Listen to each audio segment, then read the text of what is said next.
Want to race? Mark, get set, go.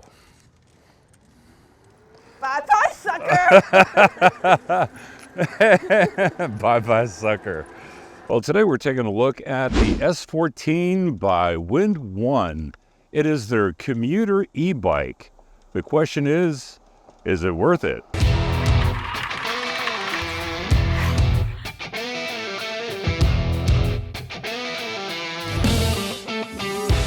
So you may say to yourself, you know, Andre, God, this is a small little bike that you're on, this little e-bike. Well, it's a little commuter e-bike, and it's great for those that just want to get around town. If you're in an area, if you're in the city and you want to be able to take this onto a bus, you can fold it in half and be on your way. And I think that this is really geared around either those that don't want a very large e-bike, are not crazy about fast speeds, got to come to a stop, or doing any of that mountain biking stuff with an e-bike. They just want a little commuter bike that'll get them from point A to point B. This may be the one for you to think about. Now, considering it is very, very small and it's supposed to now, via its website, it says that it can hold someone up to, and it's kind of conflicting evidence because one thing will say from 6'2" as a maximum rider height, and another thing will say 6.5. Now I'm 6'6", and I'm gonna go ahead and go full out on this and see how fast will this little bitty commuter bike get me. And it shows here that I'm going 18 miles an hour, and actually it feels every bit of 18 miles an hour. Now I was saying 19, but I am going down just a little bit of a slope here. So one of the nice things about this e-bike is that it's got dual disc brakes, so it helps a lot when it comes to stopping power. It is a little bit squirrely. What I mean by squirrely is it has two shocks on it. So you've got the front forks that have the shock absorbers, and then you've got this mid-frame shock. And when the mid-frame shock engages, it feels a little squirrely, like the rear tire is doing something, although it's not. But just to kind of just make you aware of that. I will say that scooting around, the ride quality is really good on this bike. Like I said, I'm going full bore. Shows me going 19 miles per hour. It may not be 19, it may be close to 17. I'll have to try it with the Ace Pro and use that overlay just to see exactly how fast I'm going with GPS. Okay, I've got the Insta360 Ace Pro shooting 4K 30 frames per second, using the wrist remote so I can gather some GPS data on this.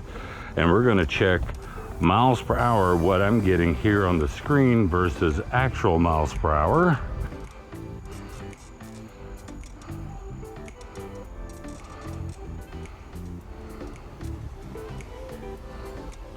Right now it's saying 9 miles per hour. And then we'll get down the street here and see exactly how fast we can get this bad boy to go. Okay, full throttle, a little bit of a headwind, saying 14, 15, 16, 17, 18, and the bars are down to 2 bars right now at 18 miles per hour. The question is it actually going 18 miles per hour?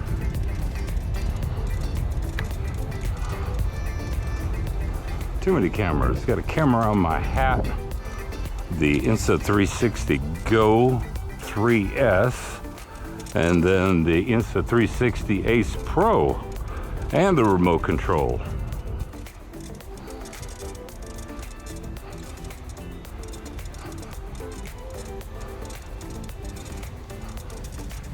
Let's see, I'm showing 18 miles per hour again. GPS will be able to tell me exactly what it is. Yeah, it's showing 18. So if this 18 is good, then what I was getting earlier is actually accurate.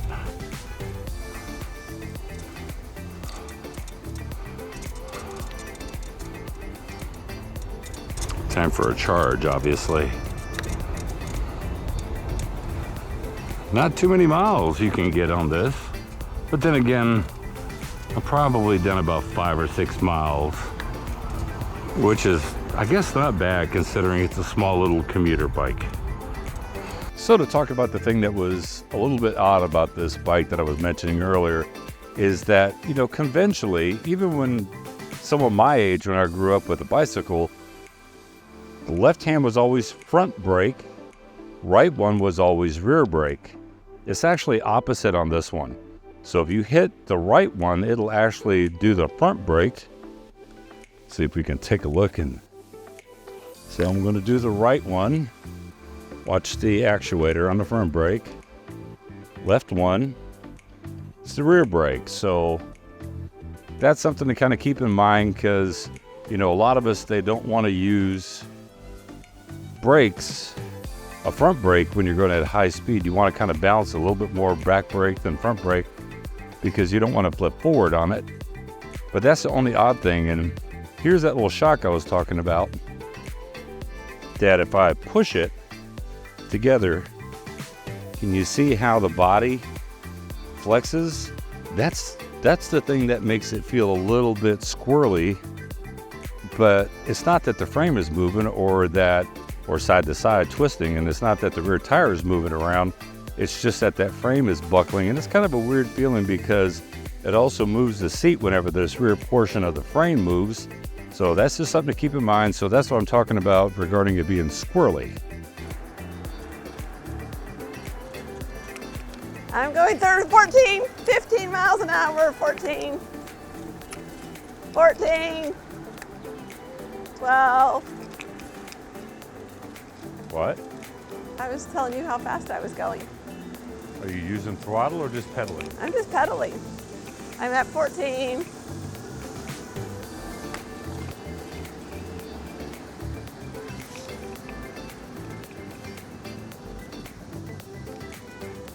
Want to race? Huh? Want to race? Yeah, so now we're going to race from a dead stop. Okay, come to a dead stop. And it's just going to be no pedal, just acceleration, just from the throttle, okay? No pedal? No pedal. Okay, you ready? Ready? Get set. Set. Go. Go.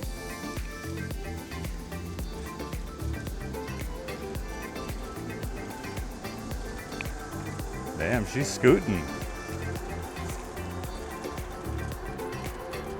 What's it say as far as how fast you're going? I got to 21.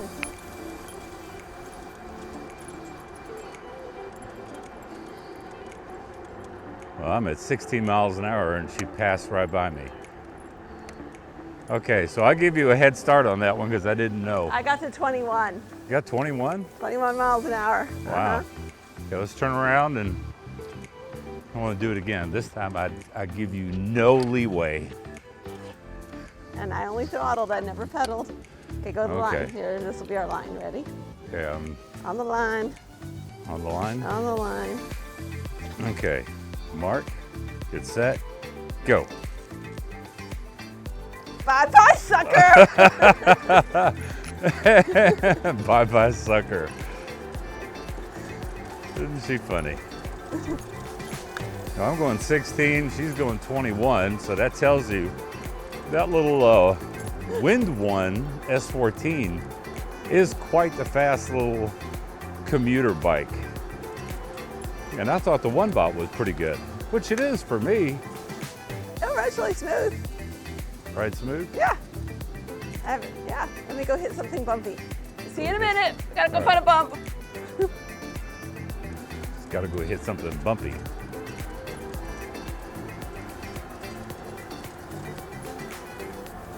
She's scooting. That's why we're wearing helmets, because we decided to race today. Look at her. Good God. She's got like 4 car lengths on me. That was good.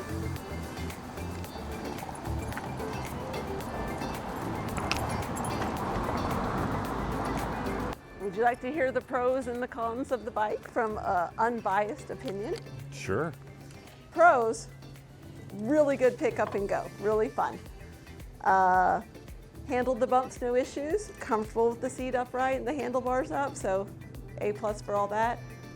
Negative is if you actually want to ride the bike, like pedal, it doesn't let you, it does all the work for you.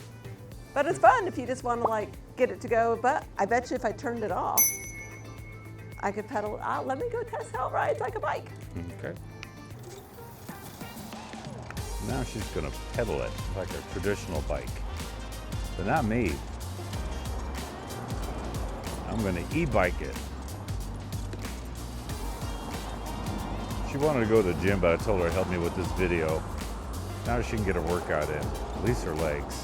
Pedaling, pedaling. So it's a good workout if you just want to pedal. It feels good. It's like a regular bike, makes you work. Can't change gears or anything, but you know, if I need a little bit more oomph, I'm just gonna turn it on. So how is it regarding pedaling its weight? Like a traditional bike or easier? Probably like a traditional, if not a little bit, probably a little bit stiffer than, or firmer or tougher to get going than a traditional bike, but not in a bad way. That's because it doesn't have any gears? Yeah, it doesn't have anything to mess with, so you just, whatever gear it is, you gotta work it. The positive, another pro I just discovered, is that because it's so easy to turn it on and off with just a little button, that when I want to go back and I have to go up a little hill, it's going to be super easy because I can just hit the button on in the middle, zoom, and get up the hill, and then turn it back off when I want to pedal normal. Do you think Leah would like this for kids? It's cute. It goes a little fast for kids, so I might be a little worried for kids because it hit 21 miles an hour. That's pretty speedy, I think. But I'm an old fogey adult, so I don't know. Kids might love it. Here we go. Bye.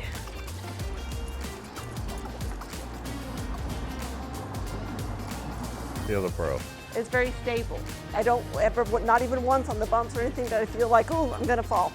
Very stable. Considering how small that it is, you would think that it would be kind of squirrely, no, you know? Very stable. Pleasantly surprised. It makes what? I said pleasantly surprised. Pleasant surprise. What's the most important thing to do when you're going to ride a bike or an e-bike? Put your helmet on. That's right, put your helmet on. Because... Oh, did you see the cool features? Like, I have a headlight. Yep, you have a headlight and a tail light. Oh, did you see my brake light? And my horn. I see your brake light, yep.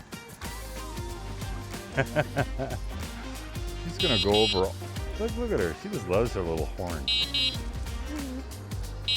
You got your headlight on. There you go. It's safety. Safety. Safety, I put my headlight on for safety. Safety. Look at you. Wish I had the other bike. That would leave you in my dust. Wait, don't pedal, I'm catching up. All right, so here I am. No power, not turned on. And then I can turn it on, ready, set, and I can still beat you off the line. So what I think about this Windone S14 commuter e-bike, I think it is a perfect e-bike, especially considering the cost under $300. It has a rear hub motor that is 350 watt. It'll peak out at 500 watts. Now the torque is not that great, but considering that, hey, it's very small, it's very light, it's very compact, and as you saw, it's very quick. Has a front headlight, has rear tail lights, and also brake lights, and it comes with front and rear disc brakes all the way around. I think you can't go wrong with this e-bike. And as always, product links down in the description below so that you guys can check it out. And a big thank you to my wife for helping me out with this review. I hope the video is entertaining for you. It's my first time and the bike was lots of fun. Go get one.